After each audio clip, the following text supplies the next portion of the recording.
Good morning students. आज हम इस वीडियो में राज्य के नीति निर्देशक तत्वों के बारे में अध्ययन करेंगे जो कि न्याय योग्य नहीं होते हैं। इनका प्रमुख उद्देश्य जो होता है वो आर्थिक और सामाजिक लोकतंत्र की स्थापना करना होता है। हम इस वीडियो में राज्य के नीति निर्देशक तत्वों के बारे में अध्ययन करने की कोशिश करेंगे। राज्य के नीति निर्देशक तत्व प्रस्तावना में सामाजिक, आर्थिक और राजनीतिक न्याय तथा स्वतंत्रता, समानता और बंधुत्व की भावना पर आधारित हैं। इनका प्रमुख उद्देश्य जो होता है आर्थिक एवं सामाजिक लोकतंत्र की स्थापना करना, इसके साथ साथ लोक कल्याणकारी राज्य की स्थापना करना है। भारत के संविधान में इनका कॉन्स्टिट्यूशनल जो प्रोविज़न किया गया है वो भाग 4 अनुच्छेद 36 से भाग 4 अनुच्छेद 36 से लेकर के 51 तक किया गया है। ये भारत के संविधान में आयरलैंड के संविधान से लिए गए हैं। BN राव जो कि संविधान सभा के सलाहकार थे, इन्होंने एक सलाह दी थी कि अधिकारों को 2 भागों में बांटा जाना चाहिए। वे अधिकार जो न्याय योग्य हों और वे अधिकार जो न्याय योग्य नहीं हो। लेकिन इनकी सलाह को इस प्रकार से नहीं मान करके इस प्रकार से माना गया कि भाग 3 अनुच्छेद 12 से 35 तक जो मूल अधिकार हैं वो न्याय योग्य हैं, उनको मूल अधिकारों की श्रेणी में रखा गया। और 36 से 51 भाग 4 में जो अनुच्छेद बताए गए हैं उनको मूल अधिकारों की श्रेणी में नहीं रखते हुए नीति निर्देशक तत्वों की श्रेणी में रखा। इन नीति निर्देशक तत्वों की जो प्रकृति होती है, इनका नेचर होता है वो न्याय योग्य नहीं है। अर्थात अगर कोई राज्य या देश, हमारा देश किसी नीति निर्देशक तत्वों को लागू नहीं करे तो हम इस बात को लेकर के कि लागू किया जाए हम न्यायालय में नहीं जा सकते। अर्थात इनमें हमें न्यायालय कोई सुरक्षा गारंटी नहीं देता है। राज्य अपनी सुविधा अनुसार, अपने बजट के अनुसार, अपनी सुविधा के अनुसार इनको इम्प्लीमेंट करने की कोशिश करता है और भारत में अधिकांश ये नीति निर्देशक तत्व इम्प्लीमेंट हो चुके हैं। तो हम आगे देखते हैं। इनका प्रमुख उद्देश्य, आपके एग्जाम में सवाल आ सकता है कि नीति निर्देशक तत्वों का प्रमुख उद्देश्य क्या है। तो बेसिक जो इनका उद्देश्य है वो तो ये है कि ये आर्थिक और सामाजिक लोकतंत्र की स्थापना करते हैं। आर्थिक और सामाजिक लोकतंत्र की स्थापना करते हैं, एक लोक कल्याणकारी राज्य की स्थापना करते हैं, या इनके माध्यम से हम हमारे राज्य में अर्थात हमारे देश में आर्थिक और सामाजिक लोकतंत्र की स्थापना कर सकते हैं। लोक कल्याणकारी राज्य की स्थापना कर सकते हैं जिसमें सभी व्यक्तियों का अधिकतम कल्याण हो। संविधान की दर्शन को क्रियान्वित करने का इसमें प्रयास किया गया है। इसी संदर्भ में डॉक्टर अंबेडकर जो कि भारतीय संविधान के शिल्पकार हैं, उनका एक कथन है, ये भारतीय राज्य व्यवस्था के लक्ष्य आर्थिक लोकतंत्र को निर्धारित करते हैं जैसा कि राजनीतिक लोकतंत्र में प्रकट होता है। यहाँ 2 शब्द दिए गए हैं, राजनीतिक लोकतंत्र और आर्थिक लोकतंत्र। ये राजनीतिक लोकतंत्र जो आप देख रहे हैं ये तो है फंडामेंटल राइट्स में। फंडामेंटल राइट्स यानी मौलिक अधिकारों से इनका उद्देश्य है राजनीतिक लोकतंत्र की स्थापना करना। और आर्थिक लोकतंत्र जो देख रहे हैं आप वो है DPSP में, directive principles of state policy, नीति निर्देशक तत्वों में। तो अंबेडकर साहब ने ये कहने की कोशिश करी है कि भारतीय राज्य व्यवस्था के लक्ष्य आर्थिक लोकतंत्र को निर्धारित करते हैं जैसा कि राजनीतिक लोकतंत्र में प्रकट होता है। आगे देखते हैं हम। इनका वर्गीकरण मुख्यतः 3 प्रकार से इनका वर्गीकरण किया जा सकता है, गांधीवादी, समाजवादी और उदारवादी। मतलब गांधीवादी कौन कौन से आर्टिकल गांधीवादी विचारधारा से संबंधित हैं। एक समाजवाद का मतलब होता है कि जो संसाधन हैं उनका सभी का समान रूप से वितरण, उत्पादन पर किसी एक वर्ग का एकाधिकार नहीं होकर के समाज का एकाधिकार होना चाहिए। और उदारवादी 3 प्रकार के ये वाद हैं, उन वादों के आधार पर हम इनका वर्गीकरण कर सकते हैं, गांधीवादी, समाजवादी और उदारवादी। इसके अंदर कुछ अनुच्छेद आते हैं। गांधीवादी में 40, 43, 43 ख 46, समाजवादी के अंदर 38, 39, 39 क 41, 42, उदारवादी में 44, 49, 50 और 51। ये भी आपके एग्जाम में सवाल आ सकता है कि कौन सा किस प्रकार का आर्टिकल है। हम आगे देखते हैं। इनकी जो शुरुआत होती है वो अनुच्छेद 36 से लेकर के और 51 तक, 36 अनुच्छेद से लेकर 51 अनुच्छेद भाग 4 में इनका उल्लेख किया गया है। अब हम शुरुआत करते हैं पहले अनुच्छेद 36 से। क्या स्थिति है 36-37 में, क्या है, आगे क्या बताया गया है, उसका हम धीरे धीरे अध्ययन करने की कोशिश करेंगे। तो 36 के अंदर राज्य की परिभाषा दी गई है। जैसा कि आपने फंडामेंटल राइट्स में अनुच्छेद आर्टिकल 12 पढ़ा था, उसके अंदर राज्य की परिभाषा, जो राज्य की परिभाषा आर्टिकल 12 में है वो मैंने आपको फंडामेंटल राइट्स में बता दिया। वही परिभाषा अनुच्छेद 36 के अंदर राज्य की परिभाषा बताई गई है। यहाँ राज्य से मतलब है देश से। ये राजस्थान राज्य से मतलब राजस्थान राज्य गुजरात, इसका मीनिंग नहीं है। राज्य मतलब यहाँ हमारे भारत देश से है। अनुच्छेद 37 जो है वो ये कहता है फंडामेंटल राइट्स का नहीं, डायरेक्टिव प्रिंसिपल्स जो हैं DPSP यानी नीति निर्देशक तत्वों के संदर्भ में अनुच्छेद 37 वो कहता है कि न्यायालय में ये जो नीति निर्देशक तत्व हैं वाद योग्य नहीं है, मतलब इसके ऊपर हम न्यायालय की शरण नहीं ले सकते, लेकिन ये देश के शासन में बहुत मूलभूत हैं, अर्थात इनको देश के शासन में मूलभूत माना गया। तो अनुच्छेद 36 में राज्य की परिभाषा दी गई है और इस राज्य की परिभाषा में जो अनुच्छेद 12 में दी गई है फंडामेंटल राइट्स के तहत, वही परिभाषा अनुच्छेद 36 में दी गई। 12 या 36 ऐसे ही इसको याद कर लें आप। दूसरी बात है, अनुच्छेद 36 में कहा गया है कि ये इनकी जो प्रकृति होती है वो न्याय योग्य नहीं है या ये वाद योग्य नहीं है, लेकिन फिर भी ये शासन में इन्हें बहुत मूलभूत बेसिक माना गया है। आगे देखते हैं, हम एक छोटी सी ट्रिक लेके आए हैं कि आपको किस प्रकार से इनको याद करना चाहिए कि कौन से अनुच्छेद में कौन सी बात है। तो हो सकता है कि आपको ये समझ में नहीं आए, लेकिन आप इसको समझने की कोशिश करें। वी यानी हम, वी मीन्स हम, LDC PHC VP विप प्रेग्नेंट मिनी वेजेज, ये एक आपको लाइन है, इसको आपको याद करना है।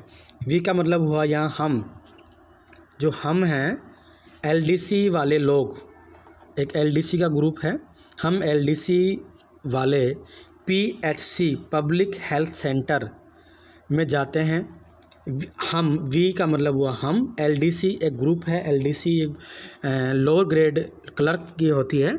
हम LDC ग्रुप वाले PHC मतलब हुआ public health centre, public H से हेल्थ और C से सेंटर, पब्लिक हेल्थ सेंटर, हम LDC वाले पब्लिक हेल्थ सेंटर में जाते हैं।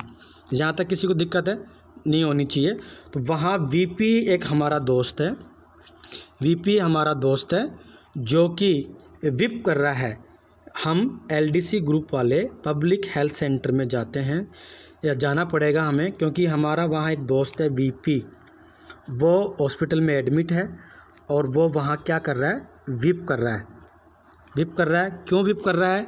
क्योंकि उसकी जो मिसेज है वो क्या है, प्रेग्नेंट है, अर्थात उनके प्रसव होने वाला है और वो प्रसव करवाने में असक्षम है, क्योंकि उसके पास में मिनिमम वेजेज जो मजदूरी मिलती है उसके पास में वेतन की कमी है, या उसके पास में पैसे नहीं है। अब आप इसको यूँ समझे, वी का मतलब हुआ हम LDC ग्रुप वाले पब्लिक हेल्थ सेंटर में जाते हैं, वहाँ हमारा दोस्त है VP, उससे मिलने हम पब्लिक हेल्थ सेंटर में जाते हैं। वो वहाँ विप कर रहा होता है क्योंकि उसकी मिसेज प्रेग्नेंट है और उसके पास में मिनिमम वेजेस यानी न्यूनतम मजदूरी जो है वो नहीं है, इसलिए वो वहाँ परेशान या विप यानी रो रहा है। तो कुल मिला के ये एक ट्रिक है, इसको आपको याद करना चाहिए। अब मैं आपको इस ट्रिक के एक एक शब्द के बारे में बताने की कोशिश करूँगा। अब हम देखते हैं वी, ये आप देख रहे हैं वी ऐसे लिखते हैं, तो वी से बन जाता है वेलफेयर। वी से क्या बन जाता है, वेलफेयर। वी से बन गया welfare, V for welfare. Welfare मतलब लोक कल्याणकारी। वी का मतलब हुआ वेलफेयर, जो कि न्याय से संबंधित है, अर्थात राज्य को ऐसा ड्यूटी दी हुई है इस नीति निर्देशक तत्वों के तहत, जो कि अनुच्छेद 38 में बताया गया है कि राज्य इस प्रकार की व्यवस्था करे कि समाज में या राज्य में या देश में न्याय की स्थापना हो, और न्याय कितने प्रकार का हो, सामाजिक, आर्थिक और राजनीतिक न्याय की स्थापना होनी चाहिए। तो वी से हम शुरुआत करते हैं। जो हम पढ़ रहे हैं ये 38 से लेकर के 44 तक के बताया गया है। ये जो ट्रिक काम आएगी आपके 38 से लेकर के 44 तक काम आएगी। इस ट्रिक में फिर हम देखते हैं WE, वी मानी हम, LDC वाले पब्लिक हेल्थ सेंटर में जाते हैं, क्योंकि हमारा वहाँ दोस्त VP सिंह एडमिट है और वो वहाँ विप कर रहा है। विप करने के कारण प्रेग्नेंट है उसकी मैसेज, क्योंकि उसके पास में पैसे नहीं है। तो अब सबसे पहले देखते हैं अनुच्छेद 38, जो वी का मतलब हुआ वेलफेयर, और उसमें राज्य को कहा गया है कि आप सामाजिक, आर्थिक और राजनीतिक न्याय की स्थापना करी जाए। और E4 होता है इक्वलिटी, इनइक्वलिटी, अर्थात जो असमानता है उसको कम किया जाए, ऐसा अनुच्छेद 38 में बताया गया है। इसके बाद में हम देखते हैं आगे जो अनुच्छेद है वो अनुच्छेद 39। इसके अंदर लिखा है हम VLDC, यानी हम LDC। L का मतलब हुआ यहाँ लाइवलीहुड, जीवन जीने के लिए, जीवन जीने के लिए, लाइवलीहुड मतलब आजीविका के साधन। डी का मतलब हुआ डिसेंट्रलाइज, मतलब उनका विकेंद्रीकरण, अर्थात हम यूँ कह सकते हैं जो सेंट्रलाइज चीज़ है, जो सेंट्रलाइज हो रही है हमारे देश में, उन सभी चीज़ों का इस प्रकार से संसाधनों का उचित वितरण होना चाहिए, संसाधनों का उचित वितरण होना चाहिए, जिससे कि सभी व्यक्ति अपनी आजीविका के बारे में सोच सकें हैं या अपनी आजीविका कमा सके। जो इसका मतलब हुआ LDC, लाइवलीहुड, जीवन जीने के जो साधन हैं, तरीके हैं, उनको डिसेंट्रलाइज किया जाए। D फॉर डिसेंट्रलाइज, यानी उनका विकेंद्रीकरण किया जाए, ऐसा अनुच्छेद 39 में बताया गया है। तो हम ये पढ़ रहे हैं 38 से लेकर 44 तक की ट्रिक, VLDC, PHC, VP, विप, pregnant, mini and minimum wages. आगे चलते हैं। जो आगे वाला है आपका PHC, P का मतलब हुआ पे, PAY, पे मानी वेतन। पे का मतलब, यहाँ पे को समझ लेते हैं पहले। पे फॉर इक्वल वर्क, अर्थात समान कार्य के लिए समान वेतन। PSC में P जो पहला शब्द है उसका मीनिंग हुआ पे। पे का मीनिंग होता है वेतन, अर्थात ये कहा गया है कि समान कार्य के लिए अगर दो व्यक्ति अलग अलग कार्य कर रहे हैं, कार्य लेकिन समान है, तो उनको समान कार्य के लिए समान वेतन मिलना चाहिए, ऐसा भारत के संविधान के अनुच्छेद 39 में कहा गया है। अर्थात 39 के अंदर जो बात बताई गई है उसमें यह कहा गया है कि पुरुष और स्त्री सभी नागरिकों को आजीविका के पर्याप्त साधनों का अधिकार है, उनको मिलने चाहिए। जो संसाधन हैं उनका एक समुचित वितरण होना चाहिए। उत्पादन के साधनों का विकेंद्रीकरण होना चाहिए। स्त्रियों और पुरुषों को समान कार्य का समान वेतन मिलना चाहिए।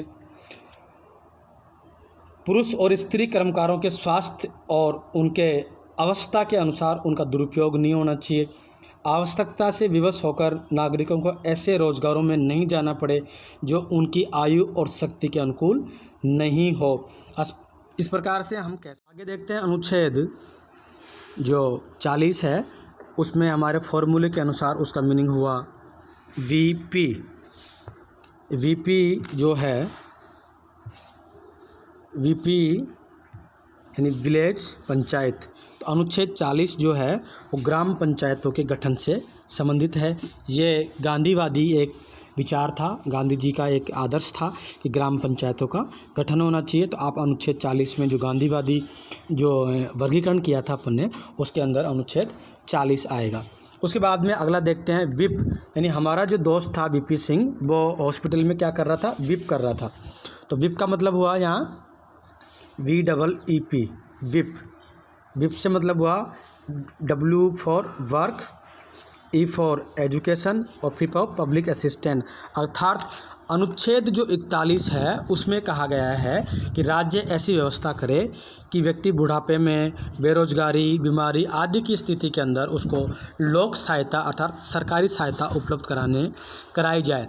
अर्थात हम यूँ कह सकते हैं कि अनुच्छेद जो 41 है वो विप से रिलेटेड है फॉर्मूले के अनुसार, और इसके अंदर ये वर्क बताया गया है, एजुकेशन बताई गई है। अर्थात व्यक्ति अगर बूढ़ा हो जाए, वृद्ध स्थिति बन जाए, बेरोजगारी की स्थिति आ जाए, लोग बीमार हो जाए तो ऐसी स्थिति के अंदर राज्य की ड्यूटी बनती है कि उसको वो सरकारी सहायता उपलब्ध करवाए। जैसा कि अभी कुछ दिन पहले आपने देखा होगा कि हमारे यहाँ जो लॉकडाउन लगा था उसके अंदर कुछ बुज़ुर्ग लोग भी थे, बेरोज़गार भी हो गए थे, बीमार भी हो गए थे, तो उनको सरकारी सहायता, उनको खाने पीने की व्यवस्था उपलब्ध करवाई गई।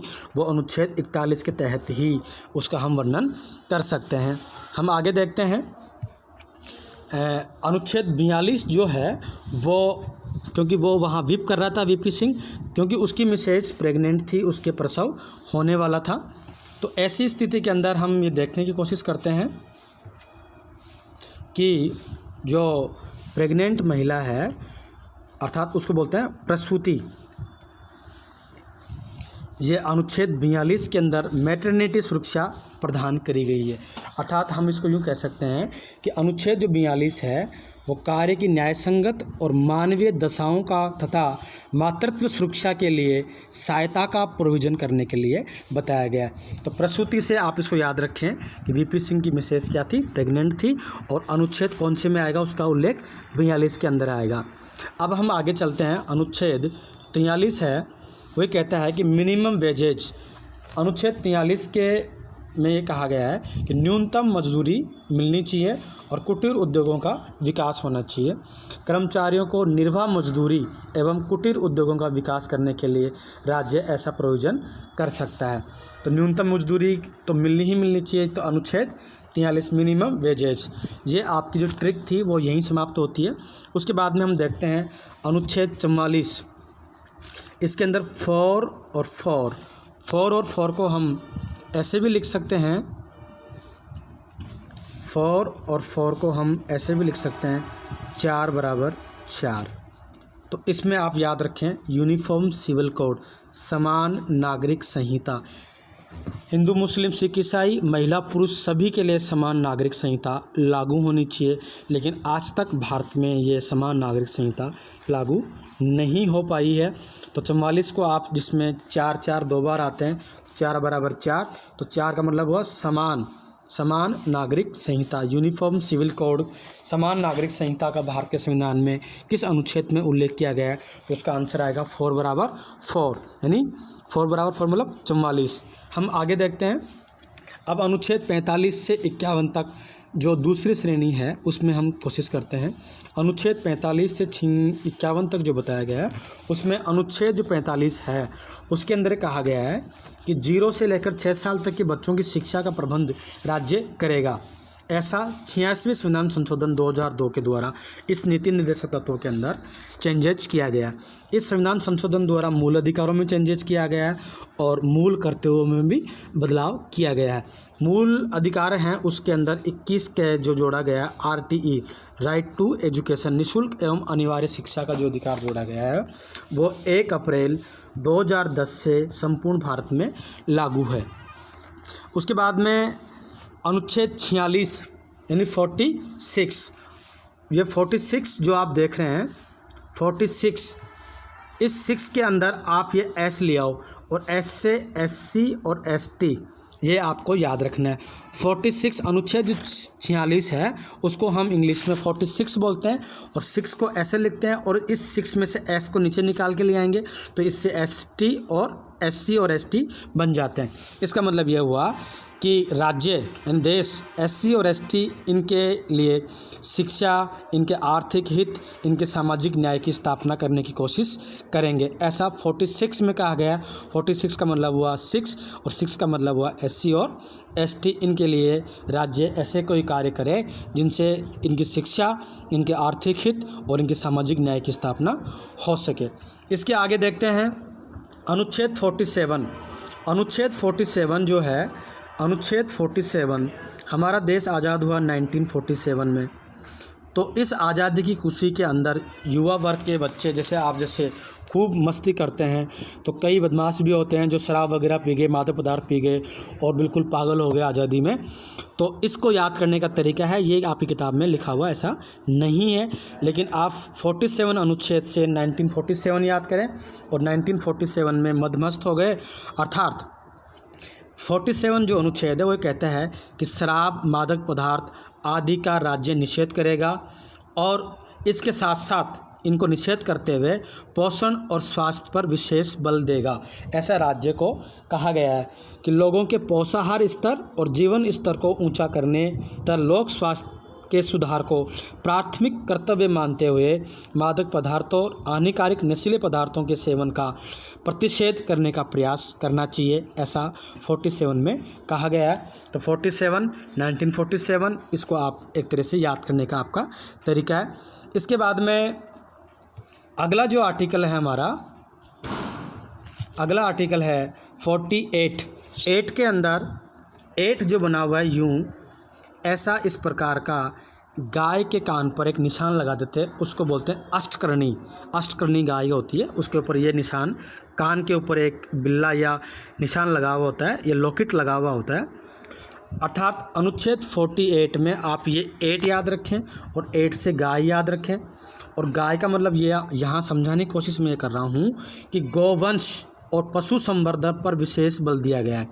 गौवंश की अत्यनियों और पशुओं को संवर्धन, उनकी समृद्धि के लिए विशेष प्रयास करने चाहिए। 48 जो 1 है, 48 1 बाद में जोड़ा गया है। 42 संविधान संशोधन 1976 के अंदर 48 ए जो जोड़ा गया है वो पर्यावरण के संरक्षण से संबंधित है। अर्थात जो राज्य है अनुच्छेद 48 के तहत पशु संवर्धन का संरक्षण करेगा और पर्यावरण संरक्षण के बारे में भी प्रयास करेगा। अगला जो हमारा आर्टिकल है 49 NINE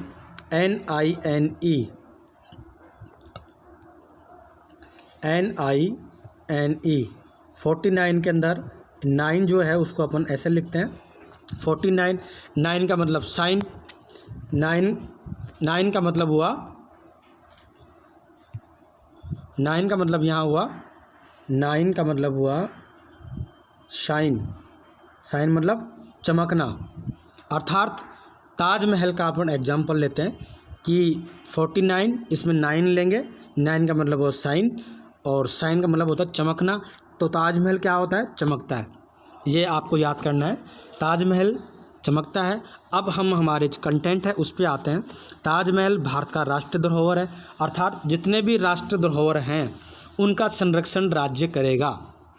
तो ये मैंने आपको 4 एग्जाम्पल बताया। ताजमहल 49, 9 का मतलब साइन, साइन का मतलब होता है चमकना, ताजमहल चमकता है। इस प्रकार से हम कह सकते हैं कि अनुच्छेद 49 के अंदर राष्ट्रीय महत्व के स्मारक, स्थान और वस्तु, इन सभी का संरक्षण करने का दायित्व जो है वो राज्य का होता है।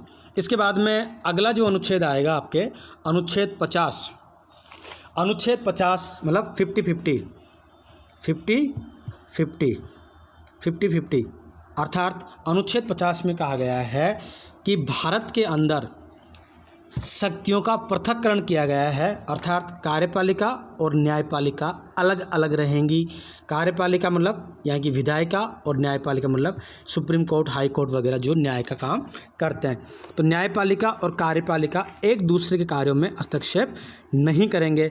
अगर ये एक दूसरे कार्य में हस्तक्षेप करने लग गए तो यहाँ पृथक्करण नहीं होगा और देश की जो स्वतंत्र एवं निष्पक्ष न्यायपालिका है उस पर प्रश्न चिन्ह लग जाएगा। तो अनुच्छेद 50 को 50-50 याद करें। 50-50 मतलब कार्यपालिका और न्यायपालिका का हमारे यहाँ पृथक्करण है। ये एग्जाम में कई बार सवाल आता है कि भारत के संविधान के अनुच्छेद 50 में क्या लिखा हुआ है। तो आप लिखेंगे कार्यपालिका और न्यायपालिका का पृथक्करण किया गया भारत के संविधान के अनुच्छेद 50 में। और अंतिम जो अनुच्छेद है वो है अनुच्छेद 51। 51 को हम शुभ मानते हैं। 51, 21, 101, 51 को हम क्या मानते हैं? शुभ। और शुभ जो होता है वो किसका प्रतीक होता है? शांति का प्रतीक होता है। शुभ किसका प्रतीक होता है? शांति का। इसको याद करने का तरीका है 51 को हम शुभ मानते हैं और शुभ किसका प्रतीक है? शांति का प्रतीक है। अर्थात 51 के अंदर ही लिखा हुआ है कि हमारा देश अंतर्राष्ट्रीय शांति और सुरक्षा की अभिवृद्धि, राष्ट्रों के मध्य न्यायसंगत और सम्मानपूर्ण संबंधों और अंतर्राष्ट्रीय विवादों को मध्यस्थता से निपटाने के लिए प्रोत्साहन देने का कार्य करेगा। अर्थात हम यूँ कह सकते हैं कि अनुच्छेद 51 के अंदर अंतर्राष्ट्रीय शांति और सुरक्षा को बनाए रखने के कार्य भारत सरकार को करने चाहिए। इस प्रकार का दायित्व दिया गया है ताकि सभी देश एक दूसरे से अच्छी तरह से रह सके। तो हमने आज पढ़ने की कोशिश करी नीति निर्देशक तत्व DPSP, directive principle of state policy, directive principles of state policy. इनका भारतीय संविधान के भाग 4 में अनुच्छेद 36 से लेकर के 51 तक उल्लेख किया गया है। ये न्याय योग्य नहीं है और इनको आयरलैंड के संविधान से भारत के संविधान में ग्रहण किया गया है। ये मोटी मोटी बातें मैंने आपको बताने की कोशिश करी हैं। अनुच्छेद 36 के अंदर इसकी परिभाषा दी गई है। राज्य की परिभाषा वही होगी जो अनुच्छेद 12 में है। 37 में कहा गया है कि यह न्याय योग्य नहीं है। 38 से और 44-45 तक मैंने आपको एक फॉर्मूला बताया था कि VWVLDC PHC में गए, वहाँ हमारा दोस्त VP सिंह एडमिट था या हॉस्पिटल में मिला क्योंकि उसकी मिसेज प्रेग्नेंट थी और उसको मिनिमम वेज नहीं मिलने के कारण वो परेशान हो रहा था। VLDC PHC में गए, पब्लिक हेल्थ सेंटर में गए, वहाँ हमारा दोस्त VP सिंह था, उनकी मिसेज प्रेग्नेंट थी और मिनिमम वेज के कारण वो उसका बिल नहीं चुका पा रहा था। ये फॉर्मूला है, इसको आप याद करने की कोशिश करें। आज के वीडियो में इतना ही है।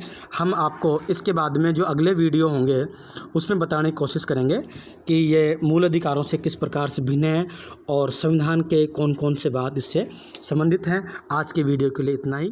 Thank you.